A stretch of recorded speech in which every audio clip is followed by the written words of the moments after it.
128 রানের বিশাল এক জয়, অথচ পাকিস্তান ড্রেসিং রুমে কোনো উৎসব নেই, বরং সেখানে জ্বলছে ক্ষোভের আগুন। পেসার শাহিন আফ্রিদি তো ম্যাচ শেষ হতেই ক্ষোভে ফেটে পড়ে বলেই বসলেন, এটা কি ক্রিকেট নাকি চরম বিবেকহীনতা। একটা সাধারণ রান আউট কিভাবে দুই দলের মাঝের স্পোর্টম্যানশিপকে কাঠগড়ায় দাঁড় করিয়ে দিল।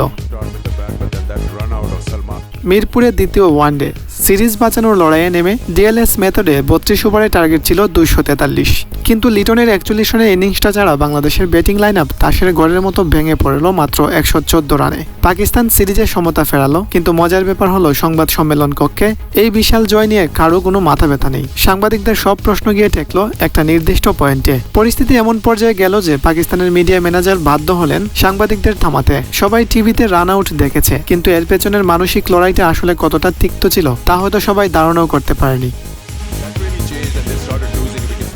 ইনিংসের 19তম ওভার বোলিংয়ে মিরাজ, ক্রিজে রিজওয়ান আর সালমান আগার 104 জুটি। বাংলাদেশ কোনোভাবেই এই জুটি ভাঙতে পারছে না। মিরাজের বলটি সোজাসুজি খেলেছিলেন রিজওয়ান, বলটি উইকেটের মাঝ দিয়ে একেবারে নন স্ট্রাইক প্রান্তের দিকে আসছিল। ঠিক তখনই ঘটেছিল আসল ঘটনা। নন স্ট্রাইকে থাকা সালমান আগা তখন পপিং ক্রিজের অনেকটা বাইরে। তিনি নিতান্তই সরল মনে বলটা করিয়ে মিরাজের হাতে তুলে দিতে চাইলেন, কিন্তু মিরাজের মাথায় তখন অন্য হিসাব। সালমানের হাত বল ছোঁয়ার আগেই ছু মেরে বলটা তুলে নিয়েছিলেন মিরাজ, আর সাথে সাথেই করেছিলেন ডিরেক্ট হিট।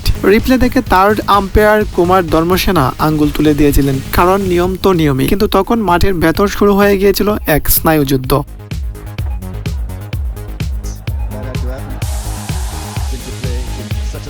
আউট হয়ে ফেরার পথে গ্লাভস আর হেলমেট মাটিতে আছড়ে ফেললেন সালমান। বারবার হাত নেড়ে মিরাজকে বুঝাচ্ছিলেন, ভাই আমি তো তোমাকে বলটা দিতে চেয়েছিলাম, তুমি খুশি হলে হও, কিন্তু কাজটা ঠিক করোনি তুমি। লিটন দাসও কেঁপে উঠলেন। পরিস্থিতি সামলাতে ছুটে এলেন রিজওয়ান, শান্ত টেনে সরাসরি নিলেন মিরাজকে। ম্যাচ শেষে এই ঘটনায় যেন বারুদ ঢেলে দিল শাহিন আফ্রিদির গলায়। মিরাজ এই কাজটা কিভাবে করলো?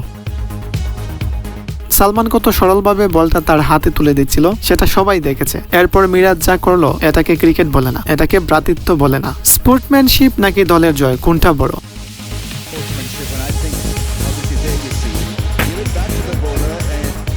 সালমান নিজেও সংবাদ সম্মেলনে এসে বলে গেলেন, তিনি ওই জায়গায় থাকলে স্পোর্টম্যানশিপটাকেই বেছে নিতেন।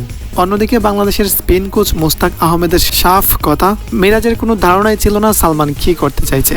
ক্রিকেটের আইন বলছে মিরাজ শতভাগ ঠিক করেছে, আবার ক্রিকেটের অলিখিত চেতনা বলছে সালমানের সরলতার সুযোগ নেওয়াটা হয়তো স্পোর্টম্যানশিপের সঙ্গে যায় না।